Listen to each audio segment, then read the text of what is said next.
The Price of Fear. Brought to you by Vincent Price.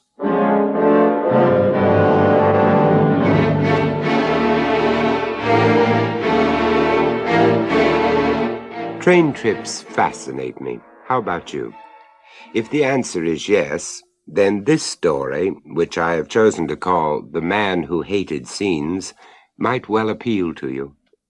Indeed, for some of you listening, even the notion of making a long train journey across the United States will conjure up a world of limitless possibilities. The world seems yours for the asking. Right from that first whistle blow, right from the first shudder as the giant locomotive grips the tracks and pulls its human cargo away from the commonplace and the familiar towards the romantic and the unknown. Others of you, of course, might prefer to regard such a journey as simply a respite, a period of temporary seclusion, a chance to simply sit and think. My own inclinations vary, and I suspect come somewhere in between. In any event, in the diner of a train speeding across the States, or in the kitchen of my own home, I have always considered conversation at breakfast as something of a chore. And so it was, as I watched the little man coming towards me, my feelings were a mixture of resentment and dismay. His voice proved as tentative and deferential as his general demeanor. You won't mind if I share your table? The fact that the rest of the diner was still completely empty and the stranger seemed perfectly prepared for me to refuse ultimately made no difference to my polite reply. Will you? Oh, no, please do. I'd be glad for the company. Oh, many thanks. Insomnia. Don't you know, I've been a martyr to it all my life. Oh, I'm sorry about that. But still, it's nice to know I'm not going to be the only one for breakfast this early. Oh? Yes, when I came in a few minutes ago, the dining car attendant looked as though he'd just got out of his pajamas and could certainly see no reason why I wasn't still in mine. That he wasn't angry, was he? Well, let's just say not your usual service with a smile. I see. You must forgive my asking. It's just that I could perfectly well come back later if it were more convenient for them. Well, there's no point in making us there. I do so hate scenes. He glanced nervously away as the same sleepy waiter approached us from the service area. He gave his order in an apologetic, hardly audible voice. Just coffee and lightly scrambled eggs, please. Are you going all the way to New York? Oh, much further, much further. I'm travelling on the QE2. We embark on Thursday. Oh, home to England, then? Oh, no, not for a long time yet. Cherbourg first, then the Sun, the Riviera perhaps, Italy, the Greek islands. I haven't made up my mind. Oh, I do envy you. Then you shouldn't. No? No, it's just a case of doctor's orders. My nerves, you know. It's any kind of excitement to be avoided at all costs. Yes. Yes, I do understand. I think you really do. For some unknown reason, I'm sure you do. So, my friend, you can imagine the kind of state I got myself into when I discovered my wife was being unfaithful to me, can't you? Your wife? Marilyn. So beautiful, so very, very beautiful. Oh, but perhaps you'd care to judge for yourself. I just happen to have it. It's only a snapshot, but it doesn't do her justice, really. But, yes, here we are. It was taken at the side of the pool, don't you know? Our pool. It's very impressive. Marilyn loved that pool. I'd accepted and studied the photograph. The sleepy waiter had returned and was grudgingly serving my companions breakfast. Yes, the girl was certainly beautiful. There was no denying that fact. Even though the photographer had caught her just on the point of emerging from the pool, her charms were not only obvious, but a trifle too obvious. The high diving board framed her head. It reminded me somewhat disconcertingly of a gallows. I ordered scrambled eggs, didn't I? What? Yes, I'm sure you did, but they've brought you fries. So bad for the digestion, don't you know? Oh, well, these things are sent to try us. Oh, nothing of the kind. I'll ring for the servants. No, please don't. I do so hate scenes, you see. Please. Well, just as you wish. Thank you. I suppose it's fortunate for me I've never been short of money. It really is a wonderful insulator, old man. It protects me from all kinds of anxieties the average man can't avoid. It's probably why I've never objected when I've been overcharged or anything like that. Far easier to pay up. Remain calm. You were telling me about your wife. Marilyn. Oh, yes. Beautiful. So beautiful. The most beautiful creature I've ever seen, or I'm ever likely to see. I thought so right from the very beginning. Where was that? It was at a resort in Florida.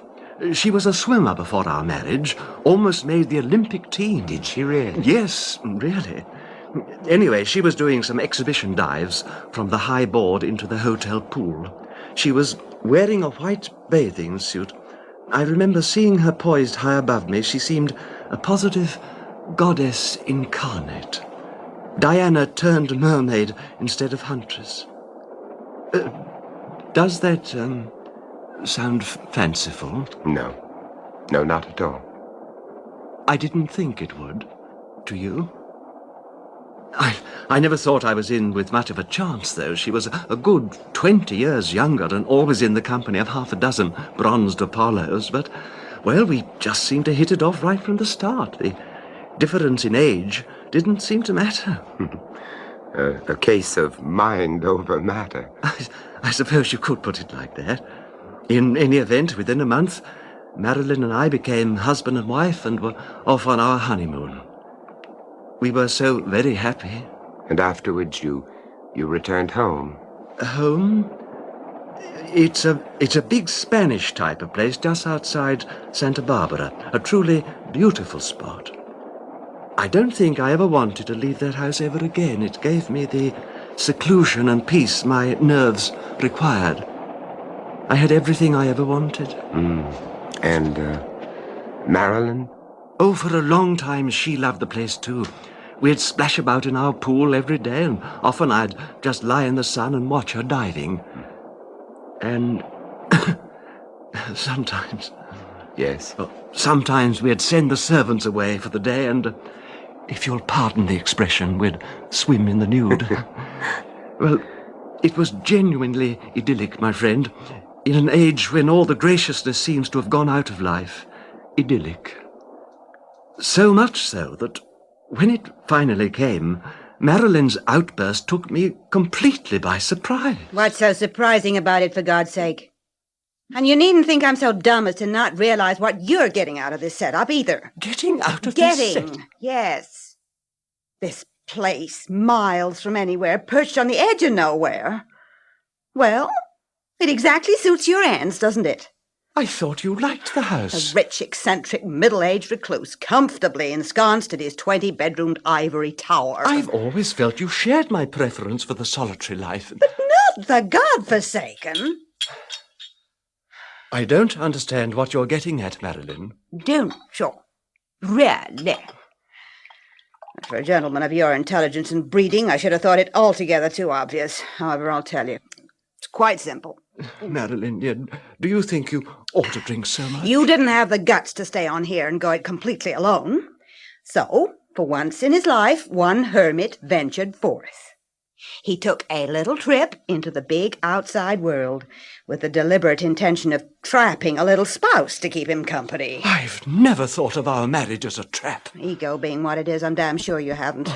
But take it from me, it was just an arrangement right from the start. An arrangement to suit your own ends. I've always tried to put your happiness first. Huh. Happiness. That's a word from the past. But I've given you everything you've ever asked for. Everything. I'll grant you the bait was acceptable enough at first. Bait? Of the very finest quality, there's no denying, but bait, Harry. You made the whole arrangement seem irresistible, didn't you? But the world was to be our oyster, remember? New places, new faces, forever and ever, world without end. Amen. Oh, you really had me believing it, too. Right up to the end of the honeymoon, you actually had me believing it. And afterwards? Well, the honeymoon was over, wasn't it? So was the new faces, new places routine. And in its place, this, a cage, damn you. Oh, well up to the standard you taught me to expect, I'm not denying, but a cage for all that. Madeline, I love you, right from that first moment. You knew that you wanted me, so you wooed me and you won me. You moved me into your millionaire's Alcatraz and then you throw away the keys. I still love you. Oh, maybe you do. Enough to go back? Back where? To where the arrangement started going wrong. To our original arrangement, Harry. New places, new faces, forever and ever, world without end. It is not an arrangement. It never has been. It still is. And shall I tell you something else? It's never gonna be anything more, Harry. Poor Harry. Poor Harry.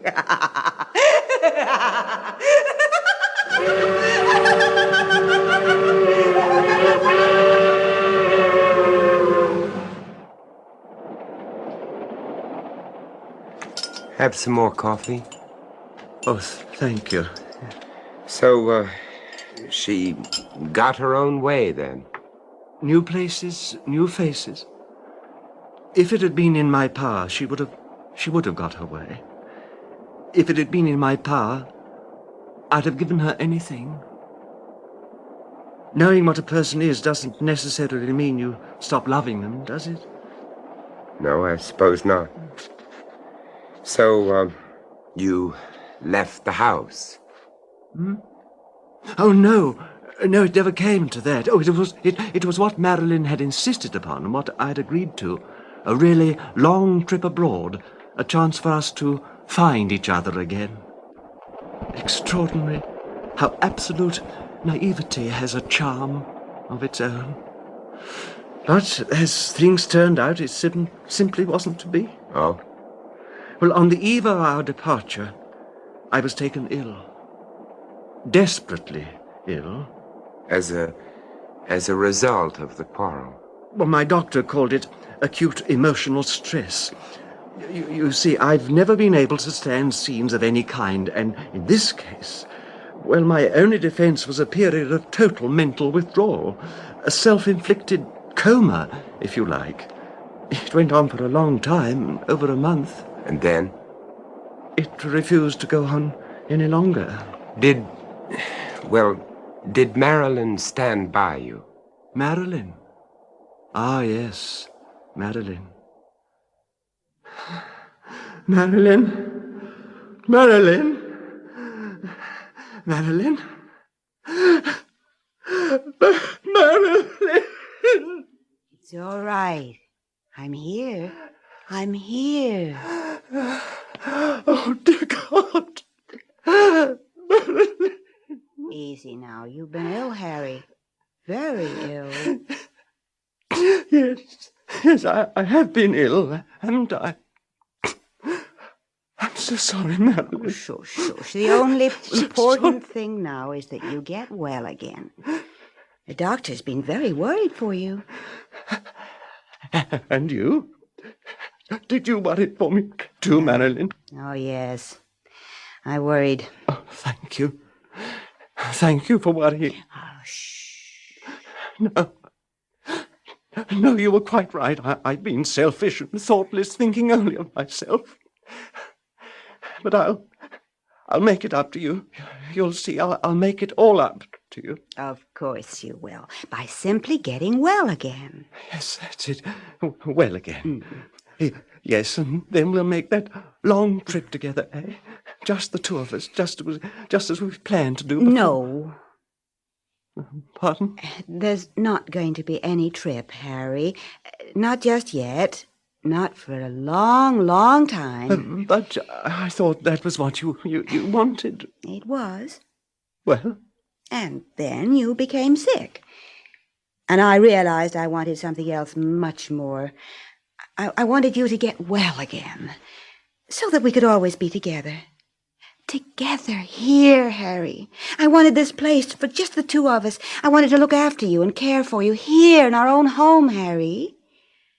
And I decided that the most important thing in the world for me was to make it into a real home. Not some kind of show place. What? Not some kind of domestic hotel either, where everything gets done for you at the press of a button. But I'm not sure I understand what... It's perfectly simple.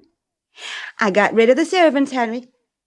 The servants? We never really needed them. Don't you see? It was they that came between us, Harry. Our only real happiness came when we were allowed to be alone together. But how are we going to manage without the... Easily. I've already arranged it all, and it's working wonderfully. A woman comes up from town every morning to take care of the heavy work. I can get anything we need by making a phone call and having it delivered. Well, what more do we need? What more can we ask, huh? Nothing, my love. Nothing. Just the two of us. Just the two of you.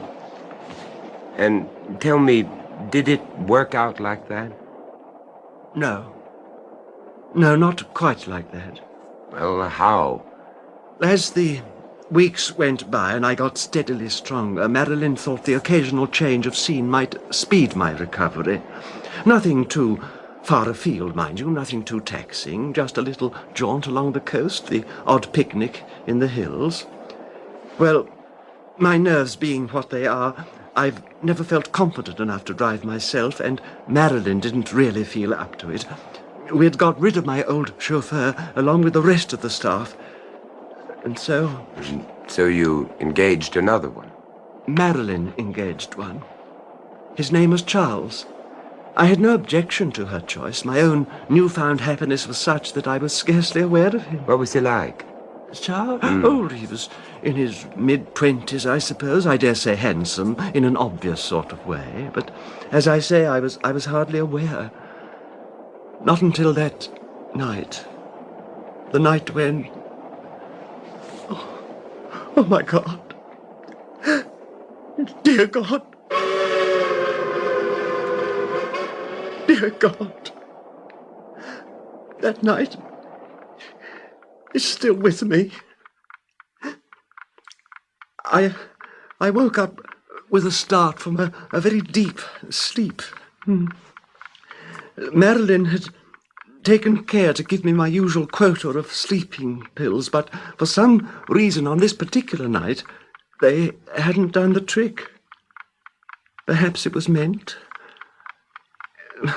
Well, for several minutes I just lay there, perspiring heavily, getting my bearings, aware only of the ticking of the clock. Then I called out for Marilyn. Yes, I didn't want to disturb her, but I needed another sedative badly. But when she didn't answer, I got up and went to her room. She wasn't there. At first I thought she must have got up for something too, until I saw her bed hadn't been slept in. It was almost 2 o'clock in the morning. I was a little alarmed, so I began to look for her. Marilyn? Marilyn?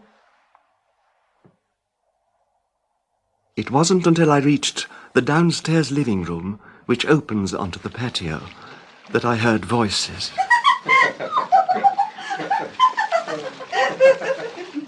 I opened the patio doors. The voices were clearer now. My wife and our chauffeur together at the pool, I understood at once. It was Jack, and they'd taken the precaution of not turning on the pool light. But I could hear them laughing and talking in low, intimate voices. I heard them climb the steps to the high board and dive together into the deep water.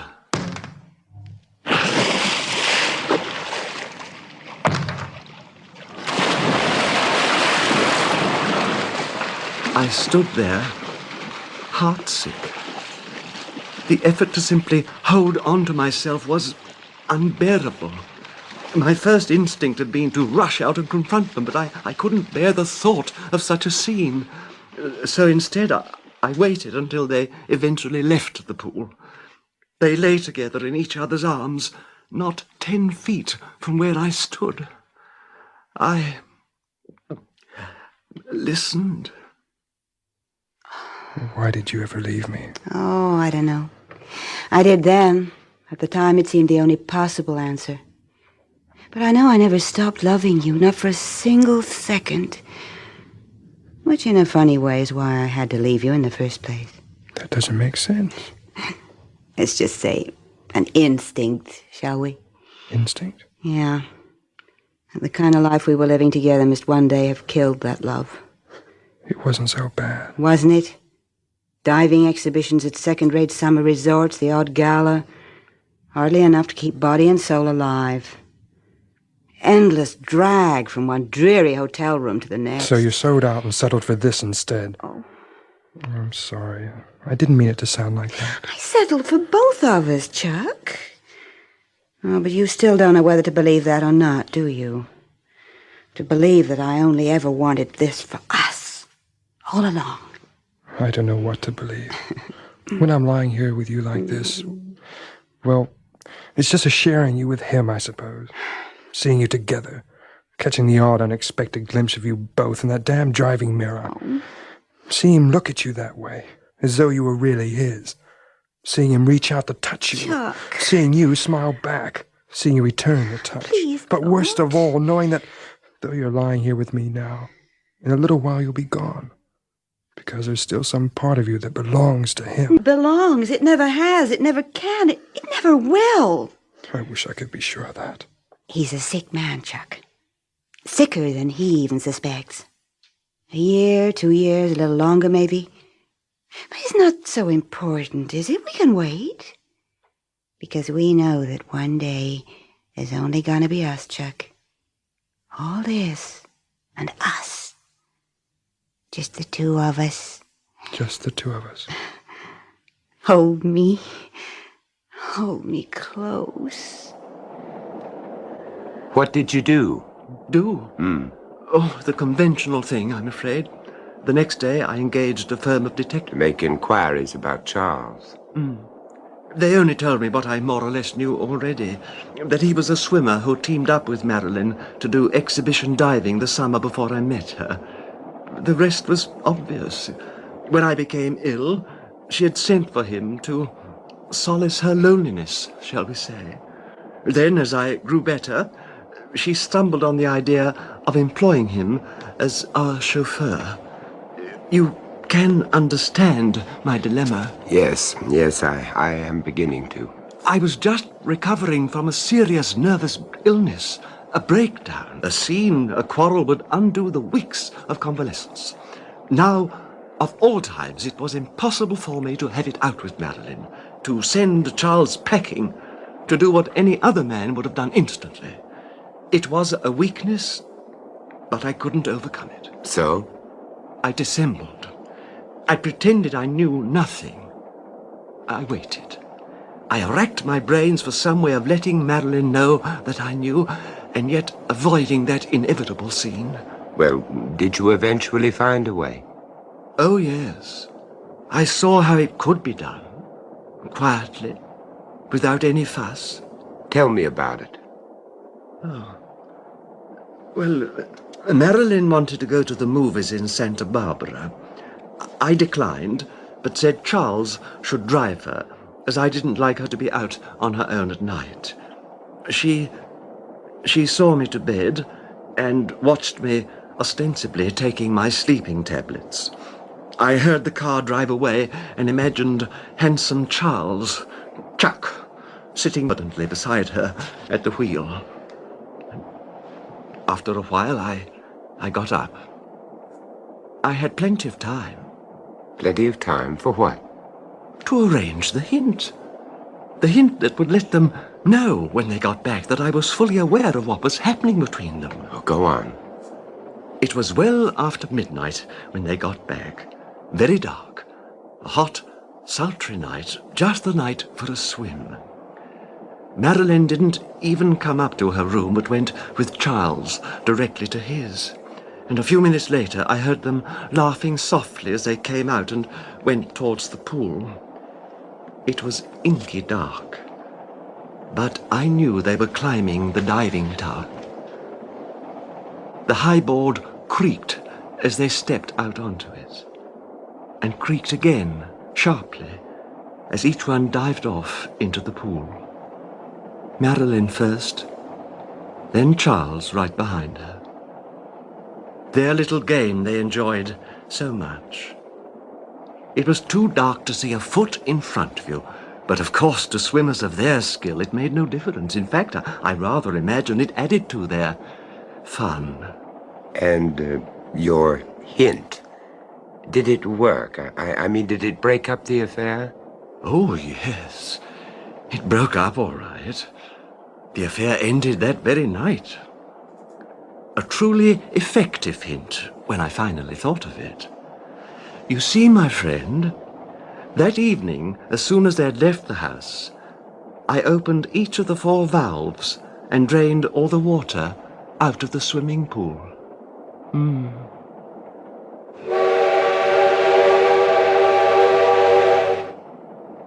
The man watched me, waited. I could think of nothing to say. After what seemed an eternity of silence between us, the train entered a tunnel. It was like the fall of a curtain.